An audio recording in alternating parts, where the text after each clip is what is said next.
চাকরিপ্রার্থী ভাই বোনেরা সবাইকে আন্তরিক অভিনন্দন এবং শুভেচ্ছা জানাচ্ছি আমার নতুন আরেকটি ভিডিওতে। আজ আমি যে বিষয়টি নিয়ে আলোচনা করব অর্থাৎ যে বিষয়টি নিয়ে কথা বলবো সেটি হচ্ছে যে চাকরি পাওয়ার জন্য যে কাজটা সবচেয়ে বেশি দরকারি সেটি হচ্ছে একমাত্র আপনাকে পরিশ্রমী হতে হবে। চাকরি পাওয়ার অন অ্যান্ড অনলি উপায় হচ্ছে পরিশ্রম। আপনি যদি পরিশ্রমী হতে পারেন তাহলে চাকরি আপনার। কারণ অনেকেই দেখেছি যে অনেকেই বলে যে খুব মেধা রয়েছে, অনেক মেধার বলে টিকে গেছে বিভিন্ন জায়গায়। আমি বলবো এটি ভুল কথা।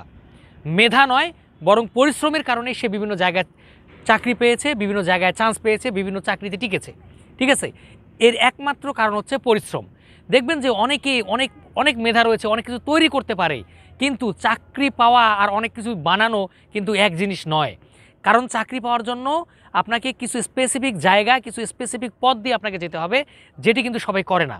মেধা থাকা সত্ত্বেও অনেকে কিছু সঠিকভাবে কিন্তু তার কাজ করে না। কিন্তু এজন্য আপনাকে যে পরিশ্রম করবে, সঠিকভাবে পরিশ্রম করবে, সে কিন্তু ভালোভাবে বিজয়ী হবে, চাকরি পাওয়ার ক্ষেত্রে এগিয়ে থাকবে। আমি যেটা করতাম, আমি বারংবার বলি, বিভিন্ন জায়গায় বলেছি, আমি যেহেতু চাকরি পেয়েছি, আমি চাকরি পাওয়ার ক্ষেত্রে আমি মনে করি আমার কিন্তু মেধা ছিল না, আমি মেধাটি তৈরি করে নিয়েছি।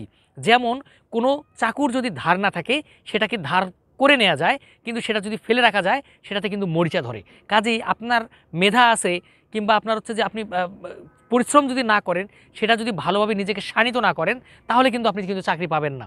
আমি সব জায়গায় বলি, বারবারই বলি যে আমি কিন্তু আমার অনেকেই বলে আমার মেধা ছিল, মেধা আছে, কিন্তু আমি তখন মনে করতাম না, আমি পরিশ্রমের কারণেই আজ সফল বিসিএস ক্যাডার হয়েছি এবং ডজনখানেক চাকরি পেয়েছি। যা আমি আপনাদেরকে কিন্তু দেখিয়েছি, আমার আগের ভিডিওতে আপনারা অনেকে দেখেছেন যে আমার অ্যাপয়েন্টমেন্ট লেটারগুলো কিন্তু আমি আপনাদেরকে শো করেছি। এটা কিন্তু একমাত্র সম্ভব হয়েছে আমার পরিশ্রমের কারণে। আমি পরিশ্রম করেছি বলেই আমি আজ বিসিএস ক্যাডার, আজ আমি বিভিন্ন ব্যাংকে চাকরি কিন্তু পেয়েছিলাম। এবং আমার পরিশ্রমের ধরনটা কেমন ছিল, আমি কিন্তু এমনও দিন গিয়েছে বা এমনও রাত গিয়েছে, আমি সারা রাত পড়াশোনা করেছি। সারা রাত পড়াশোনা করে ফজরের নামাজ যখন শেষ হয়ে গেছে, তারপরে গিয়ে আমি পরোটা খেয়ে এসে আমি কিন্তু ঘুমিয়েছি। এই যে দেখেন, আমি সারা রাত পড়াশোনা করেছি।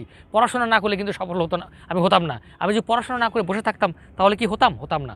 কাজেই আমার চাকরি প্রার্থী ভাই বোনেরা, আপনাদেরকে বলবো, আপনারা পরিশ্রম করেন, লেগে থাকেন, দেখেন আপনি একদিন সফল হবেন এবং আপনি একজন গল্প করার মতো একজন মানুষ হবেন।